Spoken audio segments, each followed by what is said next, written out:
વૃદ્ધિ પામો, પૃથ્વીને ભરપૂર કરો. આજે એ શબ્દો આદિ માનવ જે આદમ અને હવા હતા, અને તે શબ્દો તેઓના રગરગમાં, તેઓના ડીએનએમાં છે, અને એ જ ડીએનએ આપણું પણ છે. અને એટલા માટે આપણે પણ આપણા જીવનમાં સદૈવ સફળ થવાની ઈચ્છા રાખીએ છીએ. હાલેલુયા. અહીંયા કોઈ ખરું કે જે નિષ્ફળ થવા ઈચ્છા રાખતું હોય? કદાચ આપણે મોટા ભાગના ખેડૂતો છે, અને મોટા ભાગે અમુક લોકો નોકરી કરતા હશે, અમુક જુવાનો છે, તમે સ્ટડી કરતા હશો. કોઈ દિવસ કોઈ એવી અપેક્ષા નથી રાખતું કે તેઓ નિષ્ફળ થાય. દરેકની આશા એ છે કે તે સફળ થાય, તે વધે. દરેક માતા પિતાની પણ એ જ ઈચ્છા હોય છે કે મારો દીકરો કે મારી દીકરી આગળ વધે. શું આપણે એવી ઈચ્છા રાખીએ છીએ? હા. અને બાઇબલ એ સંબંધી આપણને કહે છે, જે વસ્તુની અંદર, જે ચીજની અંદર જીવ છે અને તે વૃદ્ધિ થવું જોઈએ. જો આપણે વૃક્ષનું ઉદાહરણ લઈએ, એમાં જીવ છે, પરંતુ જો એ વધે નહીં તો કશક ગરબડી છે. એટલા માટે પ્રભુ ઈસુના સમયમાં પ્રભુ ઈસુ જ્યારે એ અંજીરના વૃક્ષ પર ફળ શોધતા આવ્યા, જ્યારે નહીં મળ્યું ત્યારે કહ્યું કે હું ફળ શોધતો આવ્યો છું, પરંતુ ફળ નથી લાગ્યું, એટલા માટે આ નકામી જગા રોકે છે, એને કાપી નાખો. પણ એનો માલિક કહે છે, ગુરુજી, સ્વામી, થોડો સમય રહેવા દો. હજુ હું તેના પાછળ મારો સમય ખર્ચીશ, હું મહેનત કરીશ, એને પાણી પાઈશ, એને જે પોષક તત્વોની આવશ્યકતા છે તે આપીશ, અને ત્યારબાદ પણ જે એ ફળવંત નહીં થશે તો હું એને ચોક્કસ કાપી નાખીશ. આજે જેમ આપણે આપણી ખેતીવાડીમાં, આપણા બિઝનેસના ક્ષેત્રમાં, નોકરીના ક્ષેત્રમાં આપણે બઢોતરીની અપેક્ષા રાખીએ છીએ, તેમ પરમેશ્વર પણ મંડળી તરીકે જ્યારે આપણને મંડળીમાં સ્થાપિત કર્યા છે, ત્યારે દેવ પણ ચાહે છે આપણે વૃદ્ધિ પામીએ.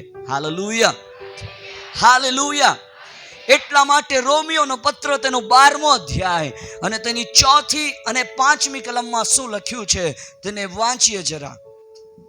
રોમોનો પત્ર તેનો 12મો અધ્યાય અને તેની કલમ નંબર 4 અને 5 ને વાંચીએ.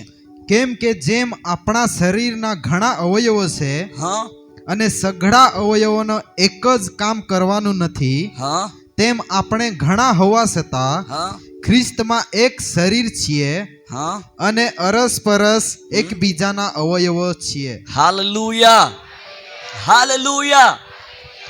આપણને પરમેશ્વરે જ્યારે જે મંડળીમાં આપણે છે ત્યાં સ્થાપ્યા છે, ત્યારે પરમેશ્વર એવું ચાહે છે કે આપણે મંડળી માટે કંઈક કામ કરીએ. ઘણી બધી વખત માણસ પોતાની જવાબદારી ભૂલી જતું હોય છે. અહીંયા લખ્યું છે કે જેમ શરીરના અલગ અલગ અવયવ છે, અને અલગ અલગ અવયવોના અલગ અલગ કામો છે. જેમ કે હાથનું કામ કંઈ ઉચકવાનું હોય, ભોજન લેવાનું હોય તો હાથ મદદ કરે છે. ભૂખ કોને લાગે છે? પેટને લાગે છે. પણ મદદ એ કોણ આવે છે? હાથ. આંખમાં કચરું જાય તો હાથ એવું નથી કહેતું, અરે તારી તકલીફ છે, તું એનું સોલ્યુશન લાવ, એવું કહે છે હાથ? હાથ મદદે આવે છે. કહેવાનું તાત્પર્ય એ છે, એક મંડળી તરીકે જ્યારે, એક મંડળીમાં આપણને જ્યારે પરમેશ્વરે રોપ્યા છે, રાખ્યા છે, ત્યારે મારી અને તમારી જવાબદારી શું હોઈ શકે? આપણે મંડળીના ઉન્નતિ માટે કાર્ય કરવાની જરૂર છે. હાલેલુયા. અને આજનો જે મારો વિષય છે તે છે કે મંડળીની અંદર જાગૃતિ લાવવા માટે શું કરવું જોઈએ. આજે લાખો રૂપિયાના ખર્ચાઓ આપણા દક્ષિણ ગુજરાતની અંદર અને ઘણી બધી જગ્યાએ લાખો રૂપિયાના ખર્ચા કરવામાં આવે છે કે આત્મિક જાગૃતિના બેનર મૂકવામાં આવે છે, પરંતુ વહાલાઓ ઘણી બધી વખત એ ખર્ચાઓ ઘણી બધી વખત નિષ્ફળ જાય છે. જાગૃતિના નામે ઘણા બધા પોસ્ટરો આપણે જોઈએ છે, પણ જે જાગૃતિ ખરેખર આવી જોઈએ, જે સ્થિર રહી શકે, એવી જાગૃતિની શરૂઆત એક વ્યક્તિથી થશે. હાલેલુયા. એ વ્યક્તિથી પરિવારમાં જશે, પરિવારથી સમાજમાં, સમાજથી મંડળીમાં, અને મંડળીથી એ સ્પ્રેડ થશે, એ વધશે. પરંતુ એક મંડળીની અંદર પરમેશ્વરે મને અને તમને પણ એક મંડળી કહ્યા છે, વ્યક્તિગત રીતે પણ. ત્યારે આપણા જીવનમાં જાગૃતિ આવે અને આપણે જે મંડળીમાં છે એ મંડળીમાં જાગૃતિ આવે એના માટે આપણે શું કરવું જોઈએ, અને એ સંબંધી આજે આ સાંજના સમયે હું દેવના વચનોથી તમારી સાથે વાત કરીશ અને પ્રભુ મારા અને તમારા માટે બોલશે. બધા બોલે આમેન. Hallelujah, hallelujah. જેમ કોરિન્થીની મંડળીની અંદર એક મોટો પ્રશ્ન ઊભો થયો હતો અને ત્યાં જે હતું તે એવું હતું કે ત્યાં અપુલોસ નામનો જે એક પ્રભુનો સેવક હતો અને પાઉલે પણ ત્યાં વચનનો પ્રચાર કર્યો હતો. તો એમ મંડળીની અંદર ગરબડી હતી. ગરબડી શું હતી? અમે પાઉલનું કહેલું માનીએ, અમે પાઉલ વાળા, તો કોઈ કે અમે અપુલોસ વાળા. એટલા માટે આ ગરબડીને જ્યારે પાઉલને ખબર પડી, એણે પત્ર લખ્યો, એણે લેટર લખ્યો આ મંડળીને અને એણે લખ્યું, પહેલો કોરિન્થી તેનો 3 અધ્યાય 6 અને 7 કલમને વાંચીએ. પહેલો કોરિન્થી 3, 6 અને 7. મેં રોપ્યું. આ પાઉલના શબ્દો છે. મંડળીને પત્ર લખતા કહે છે મેં રોપ્યું, એટલે કે મેં વચનની વાવણી કરી, મેં એક બીજ રોપ્યું. અને આગળ અપોલોસે પાણી પાયું, પણ દેવે વૃદ્ધિ આપી. Hallelujah, hallelujah. આ મંડળીમાં આપણે ખાસ ધ્યાનમાં રાખવા જેવી વાત છે. પાઉલ પ્રેરિત આજે મને અને તમને, હું અને તમે જે મંડળીમાં છે યાદ અપાવડાવે છે. પાઉલ કહે છે શરૂઆત તો મેં કરી, પરંતુ સમય જતા જ્યારે પાણી પાવાનો સમય આવ્યો અપુલોસે આપ્યું, પરંતુ વધારવાનું કામ તો પ્રભુએ કર્યું છે. પાઉલ અહીંયા સર્વ શ્રેય એ પરમેશ્વરને આપે છે. ઘણી બધી વખત મંડળીઓમાં એવું થાય છે, માફ કરજો જો એવું હોય તો, કે મંડળી મેં શરૂઆત કરી છે, મારું જ ચાલવું જોઈએ, અરે હું કેમ તે જ ફાઇનલ થવું જોઈએ. નહીં વાલાઓ, આ ઉદાહરણ આપણને કોરિન્થીની મંડળીનું ઉદાહરણ આપણને ઉત્તમ રીતે શીખવે છે કે હરેક વસ્તુ અલગ અલગ પરિસ્થિતિઓમાં અલગ અલગ લોકોએ કામ કર્યું છે. જેમ શરૂઆતમાં જ્યારે દક્ષિણ ગુજરાતમાં સુવાર્તા નહોતી તો કેટલાક મિશનરીઓ આવ્યા, પ્રભુના સેવકો આવ્યા, તેમણે જમીન સાફ કરવાનું કામ કર્યું. ત્યારબાદ વચનની વાવણી થઈ, ત્યારબાદ એને સિંચવામાં આવ્યું, પાણી આપવામાં આવ્યું, અને વહાલાઓ એ પ્રમાણે એ સેવા વધતી ગઈ. Hallelujah, hallelujah. આજે જો આપણા મનની અંદર એવી માનસિકતા હોય તો કાઢી નાખીએ. મંડળીને જો આપણે ઊંચાઈઓ પર જોવા માંગીએ છીએ, જો મંડળીમાં અદ્ભુત કામો આપણે જોવાની અપેક્ષા રાખતા હોઈએ છીએ, તો આપણી અંદર એ સર્વ બાબતો, નેગેટિવ બાબતોને આપણે દૂર કરવી પડશે. આજનો જે મારો વિષય છે, ફરી એક વખત તમને યાદ દેવડાવું, મંડળીમાં જાગૃતિ કઈ રીતે આવશે, અને એનું પહેલું કારણ હું તમને આપીશ કે મંડળી પાસે દર્શન હોવું જરૂરી છે. બધા બોલે દર્શન હોવું જરૂરી છે. આજે દરેક વ્યક્તિ પાસે પોતાના જીવનની એક યોજના છે. હવે ખેતીની સિઝન છે, શિયાળાની ખેતીની. તમારી પાસે એક પ્લાન છે કે મારે આ પ્રમાણે કરવું પડશે. જે બાળકો ભણે છે તેઓની પાસે એક દર્શન છે કે મારે ભણીને આ પોસ્ટ પર પહોંચવું છે, કલેક્ટર કે એન્જિનિયર કે પછી વકીલ, કે તેમને જે મનમાં ધાર્યું હોય તે એણે એક ટાર્ગેટ ફિક્સ કર્યો છે. બિઝનેસમેન પાસે એક ટાર્ગેટ હોય છે, વર્ષનો કે 10 વર્ષનો, કે નેક્સ્ટ 5 યરમાં મારે શું કરવું છે તે દરેક કંપની પાસે હોય છે. અને વહાલાઓ એ જ પ્રમાણે મારી અને તમારી પાસે પણ દર્શન હોવું જરૂરી છે. આજે હર રોજનું દર્શન મારી પાસે અને તમારી પાસે હોવું જોઈએ કે કાલે મારે જો મિનિસ્ટ્રીમાં જવું છે, સેવામાં, તો મારો શું ગોલ હોઈ શકે. એક અઠવાડિયાનું પ્લાન આપણી પાસે હોવું જોઈએ, એક મહિનાનો પ્લાન આપણી પાસે હોવો જોઈએ, એક વર્ષનો પ્લાન મંડળી પાસે હોવો જોઈએ કે આ વર્ષની અંદર મંડળી આ કામો કરશે. અને હું તો ઘણી જગ્યાએ કહું છું, મંડળીમાં એ પ્લાનોને પ્રિન્ટ કરીને આપણે બેનર લગાવી દેવા જોઈએ કે આપણને યાદ રહે કે આ વર્ષમાં અમારે આ ટાર્ગેટ છે. આજે ઘણો સમય વીતી ગયો છે, નવા આત્માઓની આપણે અપેક્ષા રાખીએ છીએ, કેમ નથી આવતા? કેમ મંડળીમાં જાગૃતિ નથી? કેમ મંડળીમાં એ જે માહોલ પહેલા જેવો હતો, શરૂઆતના 20 વર્ષ પહેલાની વાત કરો, જે સેવા પ્રભાવશાળી હતી, એ સેવા પહેલા તો 7 વાગે મીટિંગ કે 8 વાગે શરૂ થતી. લોકો 8 વાગે શરૂ થાય તો 7:30 આવીને ઘૂંટણે પડીને પ્રાર્થના કરતા. જ્યારે અમે નાના હતા, અમે એ બાબતો જોઈ પણ આજે 8 વાગ્યાનો સમય હોય, 9 વાગે આવીએ અને છૂટવાનું 11 વાગે હોય, એટલે જે મોડો આવે તે જ પહેલા જાય. અને આપણે આત્મિક વૃદ્ધિની, આત્મિક જાગૃતિની અપેક્ષા રાખીએ, નહીં થશે. પહેલી બાબત, આપણી પાસે, મંડળી પાસે દર્શન હોવું જરૂરી છે. મૂસા પાસે દર્શન હતું. Hallelujah, hallelujah. મૂસા ક્યાં હતો? પોતાના સસરાના દેશમાં હતો. લોકો ક્યાં હતા? તેનાથી સેંકડો મીલ દૂર આ ઇઝરાયલ લોકો ત્યાં પ્રાર્થના કરતા હતા અને પ્રભુએ દર્શન બીજા દેશમાં આપ્યું. નીનવે નાશ થવાનું હતું, પરંતુ એ નાશ ન થાય એ માટે પ્રભુએ યુનાને બીજી જગ્યાએ અવાજ આપ્યો. આજે હોઈ શકે તમે આનંદપુરમાં છો, પરંતુ કોઈ એવી જગ્યા છે જ્યાં પ્રભુ તમને મોકલવા ચાહતા હોય. આજે કદાચ અમેરિકામાં કોઈ પ્રાર્થના કરી રહ્યો હોય, નાઇજીરિયામાં કોઈ પ્રાર્થના કરી રહ્યો, વિશ્વના વિભિન્ન દેશોમાં કોઈ પ્રાર્થના કરી રહ્યો, કદાચ એ અવાજ તમારા સુધી પણ આવી શકે. પરંતુ વહાલાઓ, જે દર્શન પ્રભુ આપે છે, જો ઈશ્વર દર્શન આપે છે તો એને પૂરી કરવાની સામર્થ પણ આપે છે. જો પરમેશ્વર દર્શન આપે છે તો એની સાથે લોક પણ આપે છે. પરમેશ્વર દર્શન કહી દે છે કે હું તને આ બનાવીશ. યુસુફને કહી દીધું કે હું તને પ્રધાનમંત્રી બનાવીશ, હું તને મોટો માણસ બનાવીશ. પણ યુસુફને એ નહીં કહ્યું કે તું તારે કેવા કેવા સમયોમાંથી પસાર થવું પડશે. જો યુસુફને પહેલા જ કહી દીધું હોત કે તને તારા ભાઈઓ જ તારા પર વિરોધ કરશે, તને ખાડામાં પૂરી દેશે, તને ગુલામ અવસ્થામાં તને વેચી દેશે, તો યુસુફ શું એ દર્શનમાં એ દોડી શક્યો હોત? નહીં. પ્રભુ ઓલવેઝ ઓલવેઝ ઓલવેઝ હંમેશા હંમેશા ફાઇનલ કાગળ બતાવે છે, રિઝલ્ટ બતાવે છે. વચ્ચે શું થનાર છે તે નથી કહેતા. હાલેલુયા. જો આ મૂસા પાસે દર્શન હતું, મૂસાને પણ જો કહી દીધું હોત કે 40 વર્ષ તમારે અરણ્યમાં રખડવું પડશે, તો શું મૂસા હિંમતવાન થતે? નહીં. મૂસાને તો જ્યારે દર્શન આપ્યું કે હું તો બોબડો છું, એ બહાના બનાવવા લાગ્યો. મારું કહેવાનું તાત્પર્ય એ છે, મંડળીની અંદર જાગૃતિ લાવવા માટે આપણી પાસે એક દર્શન હોવું જરૂરી છે. હાલેલુયા. પ્રભુ ઈસુ પાસે એક દર્શન હતું. પ્રભુ ઈસુનું દર્શન શું હતું ખબર? હું પૃથ્વી પર જન્મું અને સમગ્ર માનવ જાતિ માટે મરી જાઉં. આજે પૃથ્વી પર જે જન્મે છે તેને જ્યારે બીમારી થાય છે, ડોક્ટર પાસે જાય છે કે નહીં? આપણે જઈએ છે? હા કે ના જવાબ તો આપો.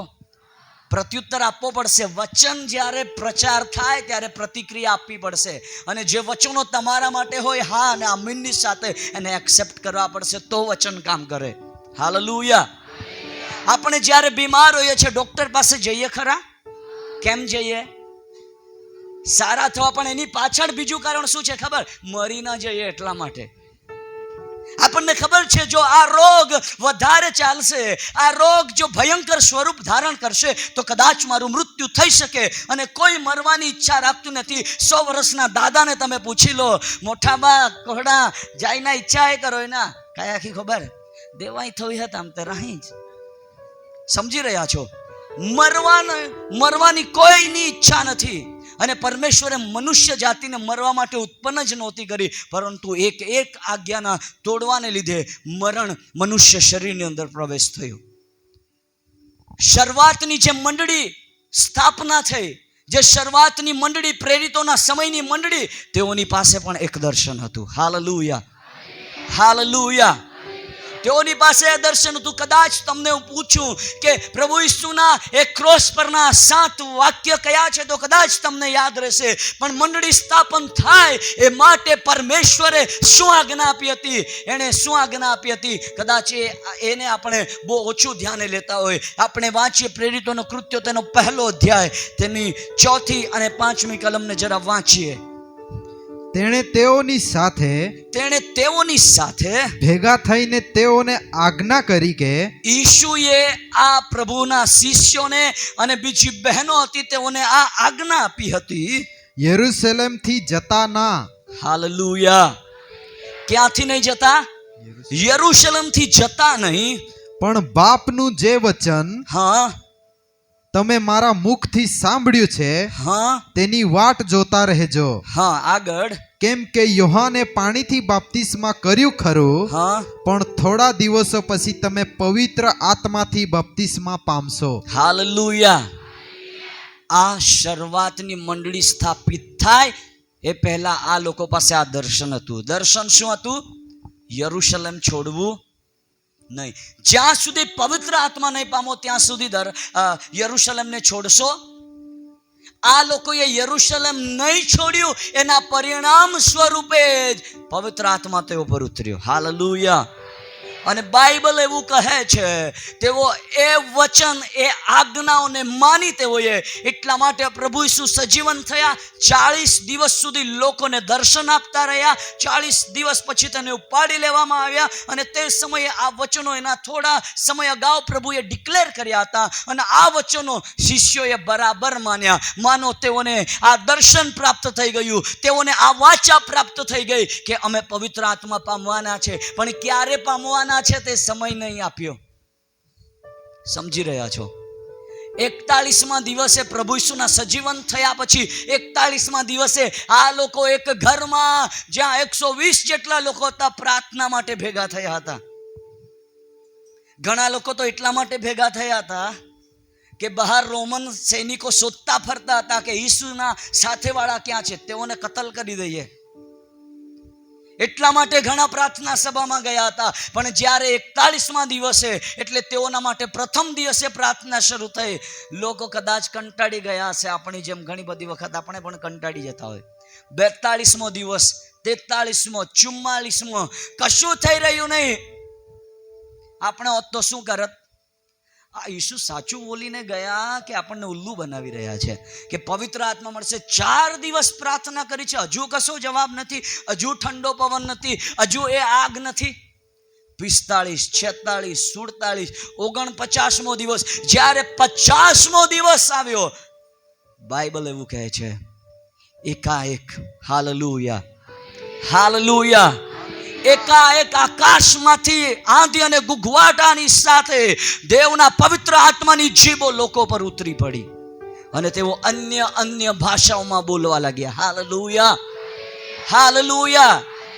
પ્રથમની મંડળીમાં એ પવિત્ર આત્મા ઉતર્યો. કેમ ઉતર્યો? તેઓ પાસે એક વિઝન હતું, એક દર્શન હતું કે અમારે યરુશલેમ અત્યારે છોડવાની જરૂર નથી. આજે તમારી પાસે શું વિઝન છે?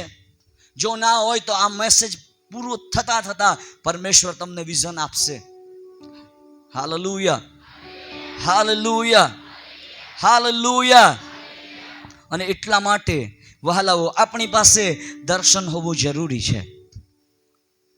કદાચ તમારા માંથી ઘણા લોકો પાસે દર્શન નહીં હશે, તેઓના છે, એ તમને ખબર છે, સાંભળ્યું છે પણ યાદ નથી. તો હું તમને તાજું કરાવી દઉં, તમને પુનરાવર્તન કરાવી દઉં કે તમારી પાસે શું દર્શન છે, પ્રભુએ તમને શું દર્શન આપ્યું છે. માથીની લખેલી સુવાર્તા તેનો 28મો અધ્યાય અને તેની 19મી કલમને જરા વાંચીએ. શું કહે છે બાઇબલ? માથી 28 અને 19. એ પૃથ્વી પર સર્વ અધિકાર મને અપાયો છે. પ્રભુ ઈસુ પોતે જાહેર કરે છે, આ પૃથ્વી પર સર્વ અધિકાર મને અપાયો છે. તમે જઈને, બધા બોલે, બાજુવાળાને કહો તમે જઈને, થોડા હલાવીને કહો તમે જઈને, આંખોમાં આંખ નાખીને કહો તમારે જવાનું છે. બોલો તમારે જવાનું છે. આગળ શું લખ્યું છે? સર્વ દેશનાઓને શિષ્ય કરો. Hallelujah, hallelujah. તમારા બાઇબલમાં એ લખ્યું છે ભાઈ તમે જઈને એવું છે કે ખાલી પાસ્ટર જ જવાનું છે, સુવાર્તિકોએ જ જવાનું છે? એવું તો કોઈના બાઇબલમાં નથી લખ્યું ને. પરમેશ્વર દરેકને મોકલવા માંગે છે. આ ઈશ્વરનું દર્શન છે મારા અને તમારા માટે. હાલેલુયા. કે આપણે જઈને સર્વ દેશનાઓને પ્રભુના શિષ્ય બનાવીએ. બધા બોલે આમેન, હાલેલુયા. આપણે સર્વ દેશના, કદાચ આપણને લંડન જવા માટે વિઝાના પૈસા નહીં હશે, પણ આનંદપુરમાં હજુ પણ એકાદ ઘર તો છે જ્યાં દેવની સુવાર્તા નથી પહોંચી, કે જ્યાં પહોંચી છે પણ ભટકી ગયા છે. તેઓની મુલાકાત માટે અમેરિકાથી કોઈ નથી આવવાનું. મારે અને તમારે જવાબદારી છે. Hallelujah, hallelujah. આત્મા બચાવવાનું કામ કે સુવાર્તા આપવાનું કામ પ્રભુના દાસોનું જ નથી. આ વચન પ્રમાણે પ્રભુએ હરેકને આપ્યું છે. તમે જે સ્કૂલ કોલેજોમાં રહો છો ત્યાં તમારે દેવની સુવાર્તા પ્રગટ કરવાની છે. તમારી પાસે આ દર્શન હોવું જરૂરી છે. જ્યારે હું યુનિવર્સિટી પર, સાઉથ ગુજરાત યુનિવર્સિટી પર હું સ્ટડી કરતો હતો માસ્ટર ડિગ્રીની, હું ત્યાં જે મારા ક્લાસમેટ હતા તેઓની બાઇબલની પરીક્ષાઓ લેતો હતો. હું જાતે પેપર સેટ કાઢતો, પોતે વાંચતો અને તેઓને હું પરીક્ષા આપવા માટે પ્રોત્સાહિત કરતો અને પરીક્ષા આપતા પણ હતા. મેં તેઓને પ્રોમિસ કર્યું હતું કે જેટલા પણ પુસ્તકોની પરીક્ષા લઈશ અને એમાંથી જેઓના શ્રેષ્ઠ માર્ક્સ રહેશે હું તેઓને મારા તરફથી બક્ષિસ પણ આપીશ, ને મેં આપી પણ છે. કહેવાનું તાત્પર્ય એ છે મંડળીમાં કે વ્યક્તિગત જીવનમાં જાગૃતિ કેમ નથી, અને જો એ જાગૃતિ લાવી હોય અને જાગૃતિમાં વધવું હોય તો આપણી પાસે દર્શન હોવું જરૂરી છે. જેમ શરૂઆતની મંડળી પાસે હતું કે યરુશલેમને છોડશો નહીં, પરંતુ પવિત્ર આત્મા પામવાનું તમને અગત્ય છે અને એ બાબતને તેઓએ પકડી લીધી. આજે મારી પાસે અને તમારી પાસે શું દર્શન છે? આપણે પોતે વિચારીએ. આજ દિન સુધી આપણે એમ જ રવિવારે કે આવી જાહેર મિટિંગોમાં આપણે આવીને બેસીને સાંભળીને જમીને જતા રહીએ. શું લક્ષ્ય છે આપણા જીવનનું? એ આપણે સમજવું પડશે. જ્યાં સુધી એ બાબતો નહીં સમજીશું વહાલાઓ, આપણે આત્મિક જીવનમાં વૃદ્ધિ પામી શકતા નથી.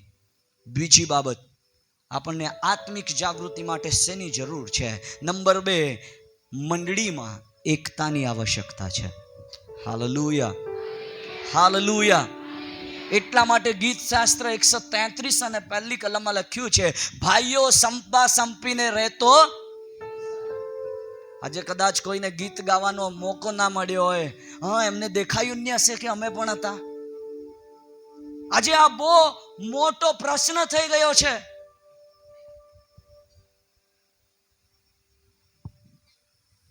આજે આપણે ગીતો ગાવા જોઈએ, પ્રભુની મહિમા કરવી જોઈએ, પણ ચાલો સમય થઈ ગયો છે, નથી મોકો મળ્યો તો પ્રભુનો આભાર માનો.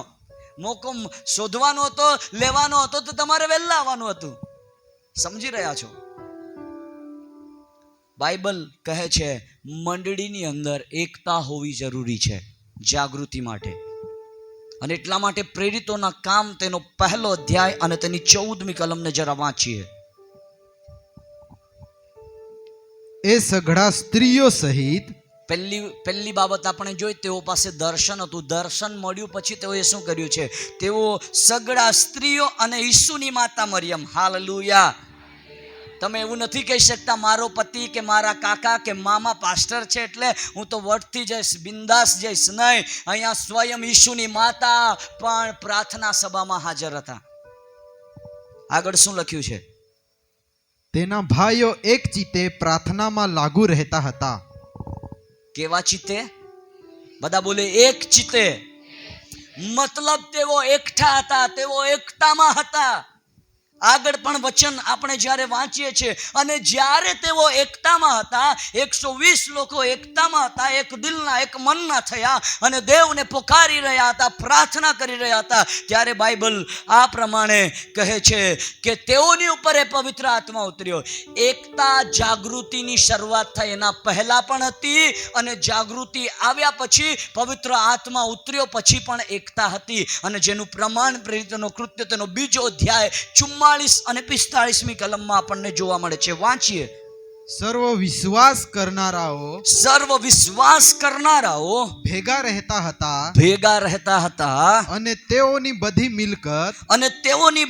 મિલકત સામાન્ય હતી. તેઓ પોતાની મિલકત તથા સરસમાન વેચી નાખતા અને દરેકની અગત્ય પ્રમાણે સર્વને વહેંચી આપતા. અને દરેકની આવશ્યકતા અનુસાર સર્વને વહેંચી આપતા. જુઓ, વિચારો, એ જાગૃતિ કેવી અજાયબ હતી. આ પવિત્ર આત્મા ઉતર્યા પછીની વાત છે. તેઓ વસ્તુઓ વેચી નાખતા, બધા ભેગા મળીને રહેતા અને જેને જે જરૂર હોય તે આપતા. આજે શું આપણા ગામોમાં, શહેરોમાં એવું થાય ખરું? કદાચ કોઈને, મેં જેમ કહ્યું, ગીત ગાવાનો, કોઈને પ્રચારનો મોકો નહીં મળ્યો તો એ બીજું જ કરશે. કોઈને થોડું ઘણું પ્રચાર કરતા આવડી ગયું તો એ બીજું જ કરશે. કોઈને સાજાપણાનું દાન હોય તો એ પોતાને પાસ્ટર ગણી લે છે. આ બહુ કઠિન વાતો છે, આ બહુ ભયાનક વાતો છે. મંડળીની અંદર 5 પ્રકારની સેવા હોવી જરૂરી છે, બાઇબલ કહે છે. હાલેલુયા. ભવિષ્ય વક્તા, પ્રેરિતો, શિક્ષણ આપનાર, સામર્થ્ય કામો કરનાર, એ સેવાઓ મંડળીમાં ચંગાઈના દાનો હોવા જોઈએ. જો તમારી પાસે કોઈ પાસે ચંગાઈના દાન છે તો એનો મતલબ એ નથી કે તમે કાલે ઉઠીને તમારી મંડળી સ્થાપન કરો અને તમે ત્યાં ખાલી બીમારો માટે પ્રાર્થના કરો, પણ તમારી પાસે વચનનું જ્ઞાન ખરું? એ બાબતો સમજવી પડે. Hallelujah, hallelujah. જે મંડળીની અંદર આ 5 પ્રકારની સેવા નથી, ધ્યાનથી સાંભળજો, જે મંડળીની અંદર આ 5 પ્રકારની સેવા નથી તે મંડળી અપંગ છે. કેમ કે પરમેશ્વર ચાહે છે કે મંડળીમાં પ્રેરિતો બી હોવા જોઈએ, ટીચિંગ આપનારા પણ હોવા જોઈએ, ભવિષ્યવાણી કરનારા પણ હોવા જોઈએ, સાજાપણાની સેવા કરનારા પણ હોવા જોઈએ. Hallelujah, hallelujah. હું પ્રભુનો આભાર માનું છું, મારી મંડળીમાં એ 5 પ્રકારના દાનો પ્રભુએ આપ્યા છે. વ્યક્તિગત જીવનમાં પણ એ દાન વરદાનોની અપેક્ષા રાખો. પ્રેરિતનું કામ શું હોય? મંડળી સ્થાપન કરવાની. હવે તમે જ્યાં સ્કૂલ, કોલેજ કે જ્યાં કામ પર જાઓ છો ત્યાં કોઈના જીવનમાં તમે દેવનું વચન નાખો છો અને તે જ્યારે વિશ્વાસ કરે છે, મતલબ તમે એના જીવનમાં ઈસુના રાજ્યની વાત, ઈસુને સ્થાપિત કર્યો છે. ધેટ મીન્સ તમે મંડળી તરીકે એને સ્થાપિત કર્યો છે. હાલેલુયા. મંડળી એટલે 100 લોકો છે એ જ નથી. મંડળીની પરિભાષા, વ્યાખ્યા વિશાળ છે. આજે દરેક પાસે ભવિષ્યવાણીનું દાન છે. તમારી પાસે તમે કોઈ બીમારને મળવા જાઓ છો ત્યારે નથી કહેતા સારો થઈ જશે એમ કહો છો ને, અને થાય છે કે નહીં? પણ આપણને ખબર જ નથી.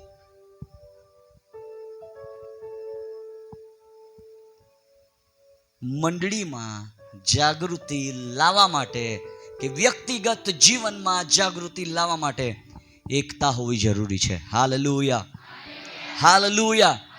ગલાતી 5 અને 16.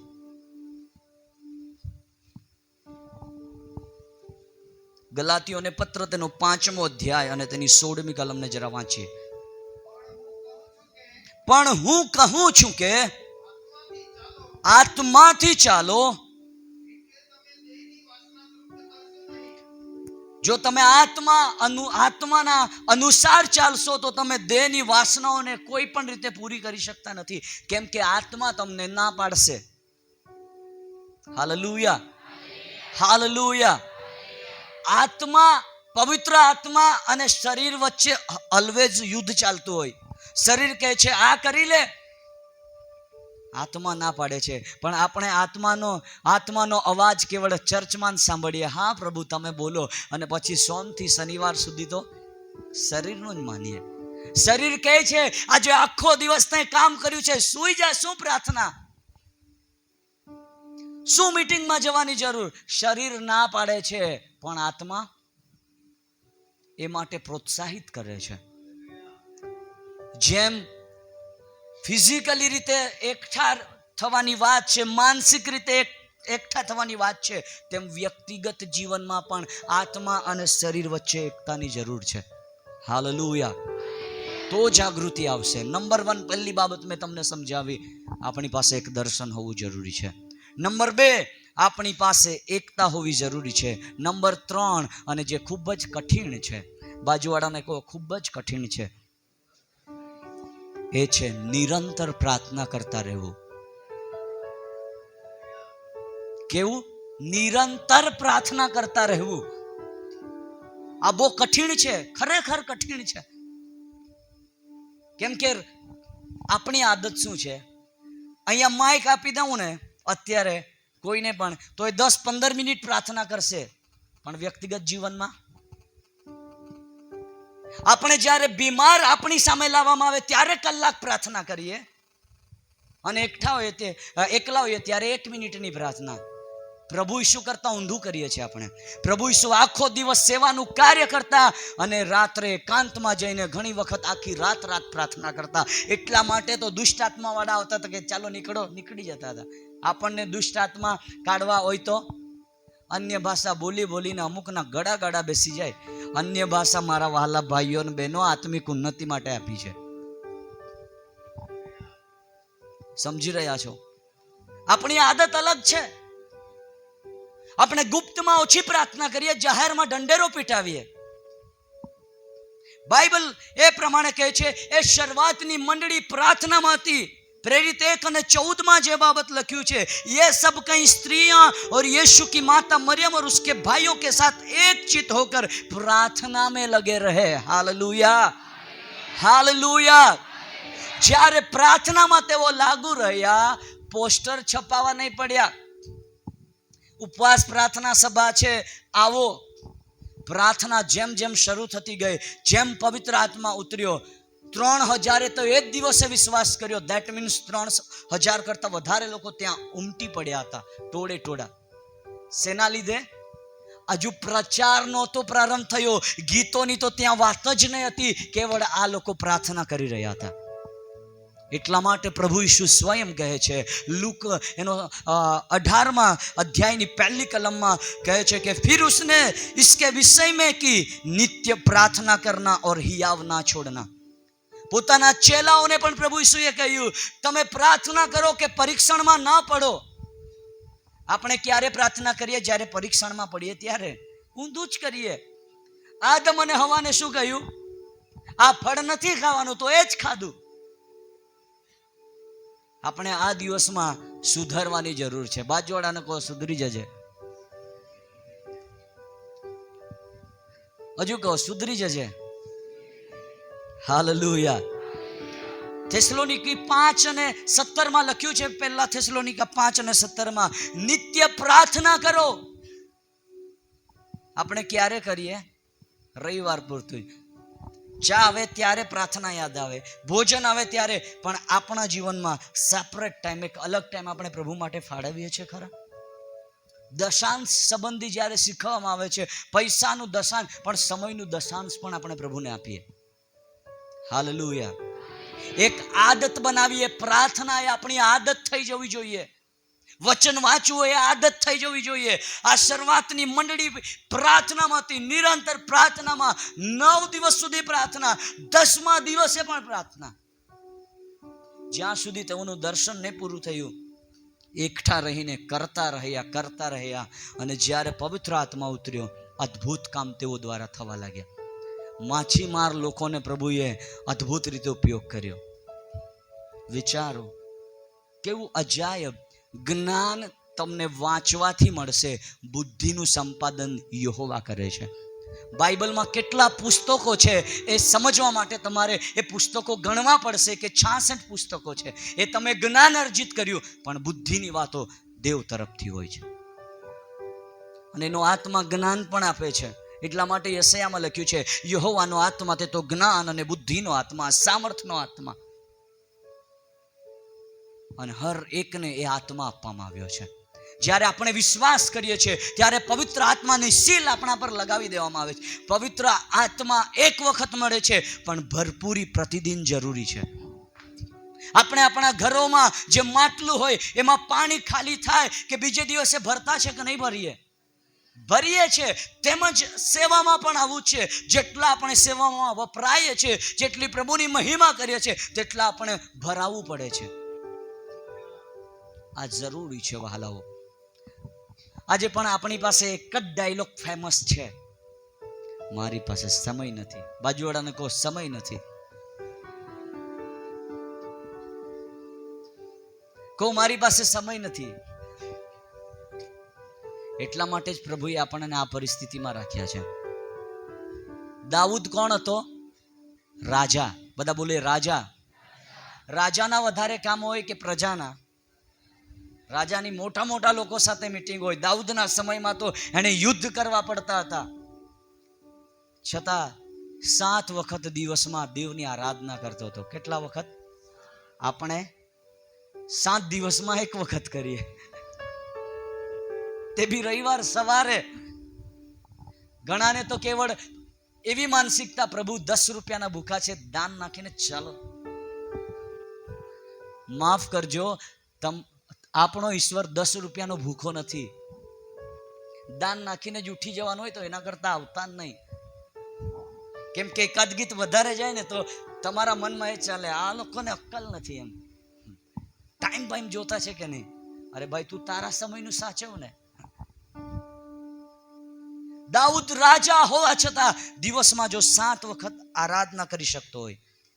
આપણે ઘણી વખત કહીએ ચાલો રાજાનું તો માની લઈએ, એ ગમે તે રીતે ટાઈમ, અમે તો ગવર્મેન્ટ સર્વન્ટ છે, કર્મચારી છે.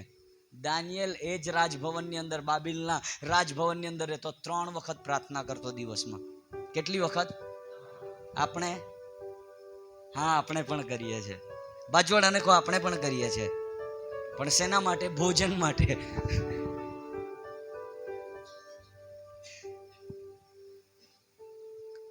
એ રાજ દરબારમાં કર્મચારી હોવા છતાં 3 વખત જો એ પ્રાર્થના કરી શકતો હોય.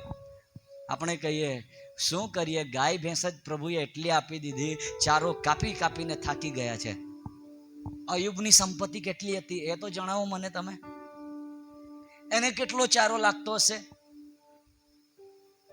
છતાં અયુબ પ્રત્યેક સમયે પરમેશ્વરને બલિદાન ચડાવતો હતો. હાલેલુયા. ઈસુ સ્વયં આખો દિવસ વ્યસ્ત રહેતો, છતાં રાત્રે સમય કાઢીને પ્રભુના સાનિધ્યમાં, જો એ ઈશ્વરનું સ્વરૂપ હોવા છતાં જો એ આખી રાત પ્રાર્થના કરતા હતા, એ આપણને શીખવવા માંગતા હતા કે હું ઈશ્વર છું છતાં પણ હું મનુષ્ય સ્વરૂપમાં છું, એટલા માટે મને પ્રાર્થનાની જરૂર છે. આપણે તો એક મીટિંગ સફળ થઈ જાય એટલે અરે ત્યાં મીટિંગ કરી આવ્યો, ત્યાંથી ત્યાં ગયેલો, મારી પાસે કહેવાનો સમય જ નથી.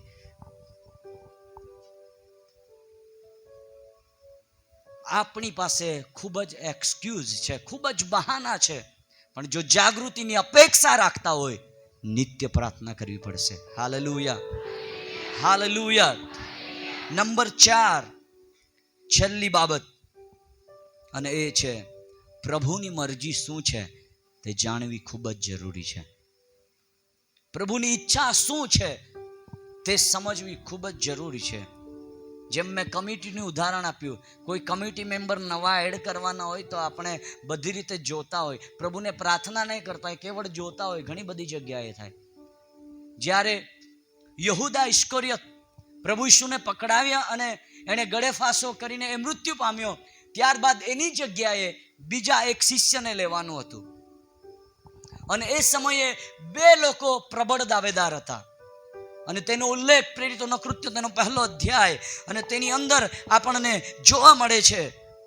પ્રેરિતોના કૃત્ય 1 અને 20 વાંચીએ અને ત્યારબાદ 24, 25 અને 26 વાંચીએ.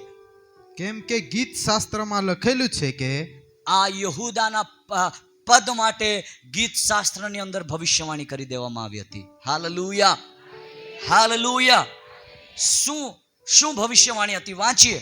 તેની રહેવાની જગા ઉજ્જડ થાય અને તેમાં કોઈ ન વસે અને તેનું અધ્યક્ષ પદ બીજો લે. હાલેલુયા. આ યહૂદા સંબંધીની પ્રોફેસી ગીત શાસ્ત્રમાં કરવામાં આવી હતી. તેનું ઠેકાણ ઉજ્જડ હોય. જે ચાંદીના સિક્કામાં આ યહૂદાએ વેચ્યું હતું, એ સિક્કા જ્યારે એને અફસોસ થયો કે મેં નિર્દોષ માણસને પકડાવ્યો છે, એ યાજકો એ ફરીસીઓ પાસે, શાસ્ત્રીઓ પાસે ગયો, એ નાણાં ફેંકી દીધા. એ સિક્કાઓ દ્વારા એક ભૂમિ ખરીદવામાં આવી જેને લોહીનું ખેતર તરીકે ઓળખવામાં આવે છે, જે ઉજ્જડ છે. આ ભવિષ્યવાણી ગીત શાસ્ત્રમાં ઓલરેડી કરી દેવામાં આવી હતી. અને એના પદ માટે કોઈ બીજાને નિયુક્ત કરવું એવું બાઇબલની અંદર લખવામાં આવ્યું છે. 24, 25 અને 26મી કલમને વાંચીએ. તેઓએ પ્રાર્થના કરી કે જ્યારે આ પદ ભરવાની વાત આવી, તેઓએ એવું નહીં કહ્યું, પક્ષાપક્ષી નહીં કરી કે આપણે આને લઈએ, આને રહેવા દઈએ. તેઓએ સીધી પ્રાર્થના કરી. હાલેલુયા. જ્યારે તમારા જીવનમાં પણ કોઈ ડિસિઝન લેવાના હોય, કશું જ ખબર ના પડતું હોય, શું કરો? પ્રાર્થના કરો. પ્રભુ અવશ્ય માર્ગ બતાવશે. આગળ શું લખ્યું છે? હે અંતર્યામી પ્રભુ, હે અંતર્યામી પ્રભુ, જે સેવા તથા પ્રેરિત પદમાંથી હા યહૂદા પતિત થઈને પોતાને ઠેકાણે ગયો છે, હા તેની જગા પૂરવાને હા આ બે માંથી કોને તે પસંદ કર્યો છે હા. તે અમને દેખાડ. હાલેલુયા.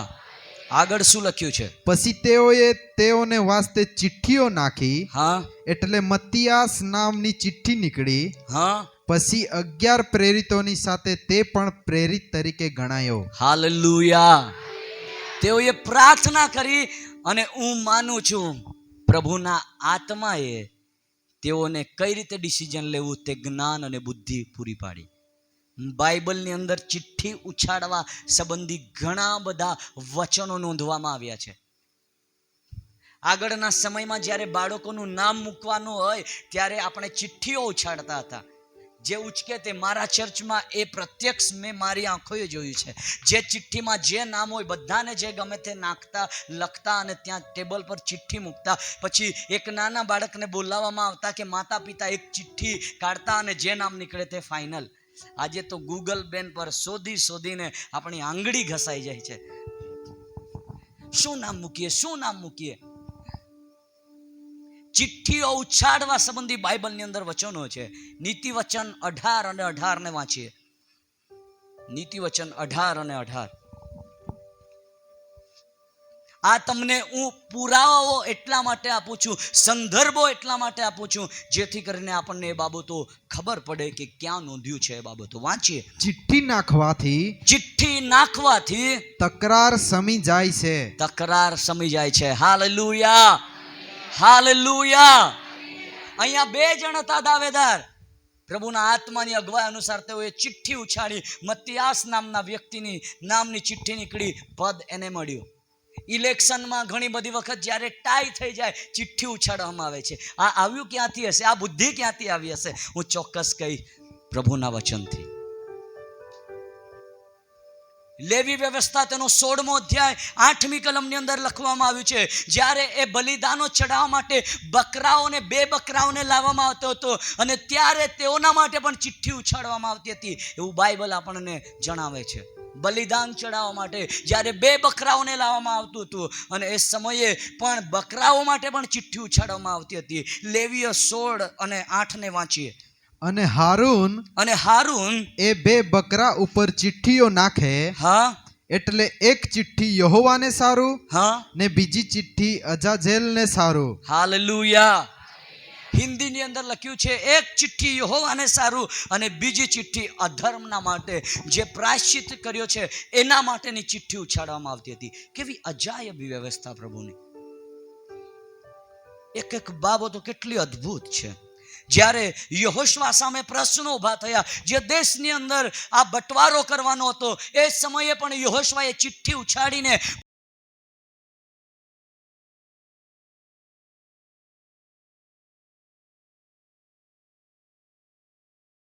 लख्यू है और यहोशू ने उनके लिए सिलो में यहोवा के सामने चिट्ठियां डाली और वही यहोशू ने इजराइलियों को उनके दलों के अनुसार देश बांट दिया.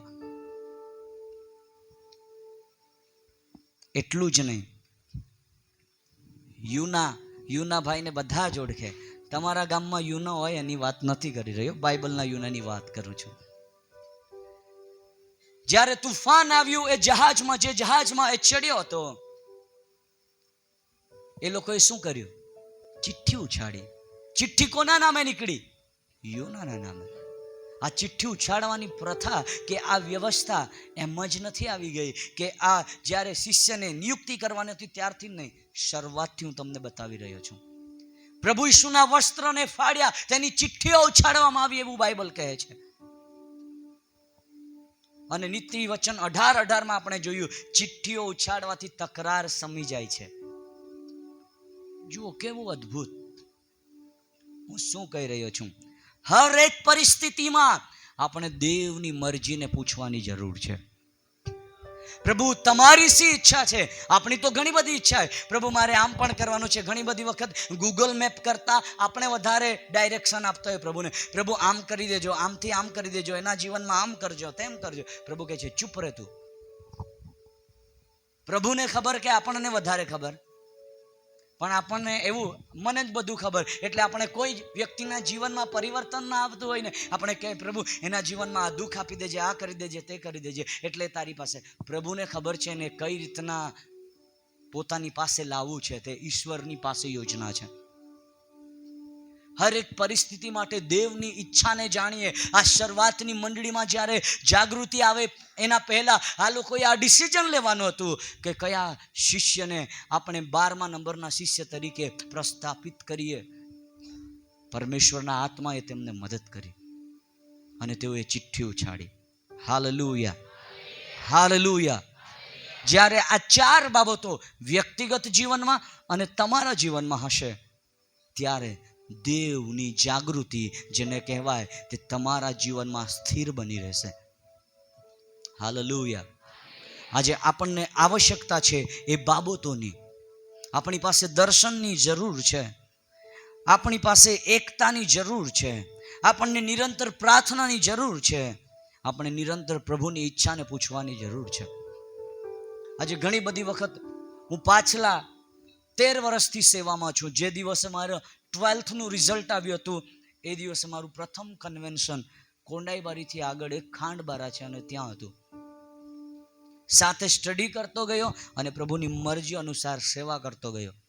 ઘણી બધી વખત જ્યારે બારડોલી કોલેજથી મારે રૂમકી તલાવ જવાનું હતું, એન્યુઅલ એક્ઝામો ચાલતી એ સમયે હું અપડાઉન કરું. જો 12:30ની બસ મિસ થાય તો હું કન્વેન્શન મિસ કરું, કેમ કે મારે વોર્શિપર તરીકે જવાનું થતું.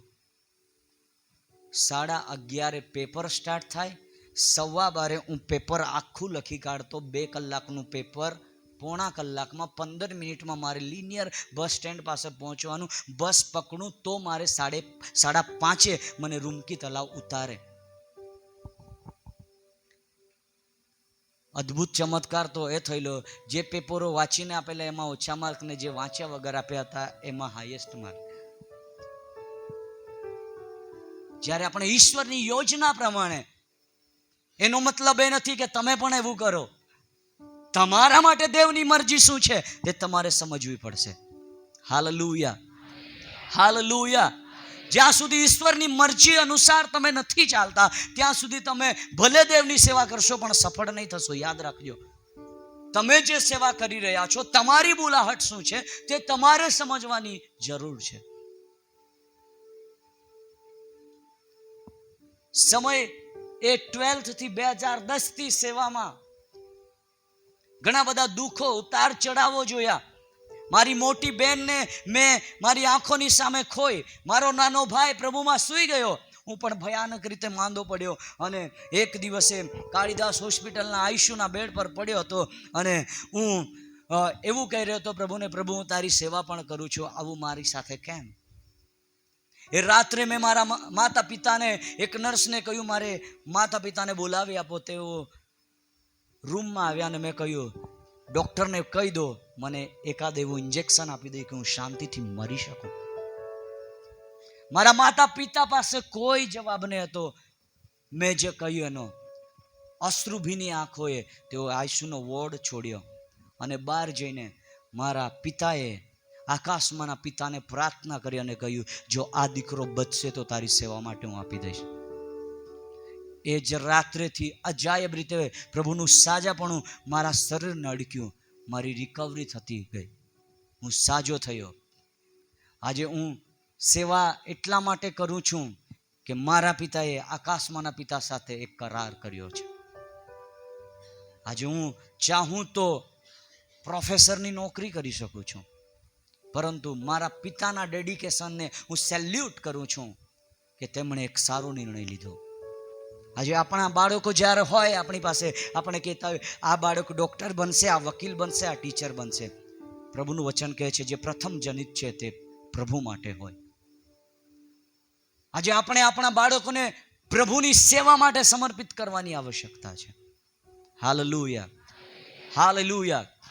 આ 14મું વર્ષ સેવાનું છે. ખૂબ જ ઉતાર ચઢાવ, સંઘર્ષો જોયા. ઘણી બધી જગ્યાએ સ્ટેજની નીચે ઊંઘવું પડ્યું, ઘણી બધી જગ્યાએ ભોજન નહીં મળ્યું, દૂર ગયા અને ભૂખા રહેવું પડ્યું. ઘણી બધી વખત 70-80 કિલોમીટર જ્યાંથી મીટિંગ હોય ત્યાંથી દૂર જઈને અમારે જમવું પડ્યું. એવી પરિસ્થિતિઓમાં પણ વિશ્વાસ યોગ્ય બની રહ્યા છે અને એટલા માટે પ્રભુ નિત્ય દોરી રહ્યો છે. Hallelujah, hallelujah, hallelujah. પણ શરત માત્ર એટલી છે, તમારી પાસે દર્શન હોવું જરૂરી છે. મારી પાસે દર્શન છે સેવાનું. હું નિરંતર પ્રાર્થના કરું છું એ બાબતોને માટે. જો આપણે પણ આપણી પાસે દર્શન હશે, પ્રભુ આપણા જીવનો દ્વારા આશ્ચર્ય કર્મ કર્યા વગર રહેવાના નથી. મારી આંખોએ મેં ગૂંગાઓને બોલતા સાંભળ્યા છે. કેન્સરની ગાંઠોને ગાયબ થતા જ હોય છે. જે ડોક્ટરે કહી દીધું હતું ઓપરેશન કરવું પડશે, એ ડોક્ટરો પાસે લોકો ગયા છે, રિપોર્ટ કરાવ્યા છે, રિપોર્ટ નોર્મલ છે. કહેવાનું તાત્પર્ય છે, જો તમારી પાસે દર્શન હશે, તમારા આત્મા અને શરીરની એકતા હશે, તમે પ્રાર્થનામાં નિરંતર બની રહેશો અને પ્રભુની મરજીને પૂછશો, પ્રભુ તમારા દ્વારા પણ એવા કામો કરશે. આજે દરરોજ સેંકડો લોકો સાજા થાય છે પ્રાર્થના ફોન દ્વારા. એ સાક્ષીઓ કહેવાનો સમય નથી, એટલા માટે નથી કેમ કે આમાં આટલું બધું ભરેલું છે. બદલી શકે છે તો આ વચન બદલી શકે છે માણસને. Hallelujah, hallelujah. આજની રાત્રિ તમારી રાત્રિ છે અને પ્રભુ તમને અડકવા માંગે છે. તમને જે બાબતો એ વૃદ્ધિ તરફ જતા અટકાવે છે, એ બાબતોને પ્રભુ તોડવા માંગે છે. જેમ એ યહોશુઆ અને તેની સાથેના લોકોને યરીહોની દીવાલ રોકી રહી હતી, પણ જ્યારે તેઓએ સ્તુતિ કરી એ દીવાલ તૂટી પડી. જ્યારે એ લાલ સમુદ્ર એ લોકોને રોકી રહ્યો હતો, એ સમયે સમસ્યાની વચ્ચોવચ પ્રભુએ રસ્તો કર્યો. આપણો દેવ સમસ્યાની વચ્ચોવચ રસ્તો કરનાર પ્રભુ છે. બાઇબલ કહે છે, સંકટના સમય તું મને હાંક માર એટલે હું તને છોડાવીશ. આપણે સંકટના સમયે હાંક જ નથી મારતા, એટલા માટે આપણે બચી નથી શકતા. પુરાતન જગતની અંદર લાલ સમુદ્રના 2 ભાગ થયા, યર્દનના 2 ભાગ થયા, પણ નવા નિયમની અંદર 2 ભાગ નથી કર્યા. ખુદ સ્વયં પરમેશ્વર અને પિત્તર પાણી પર ચાલ્યા છે. Hallelujah, hallelujah. આ યુગ પવિત્ર આત્માનો યુગ છે અને એ યુગમાં તમારું એ પવિત્ર આત્મા સ્વાગત કરે છે. Hallelujah, hallelujah.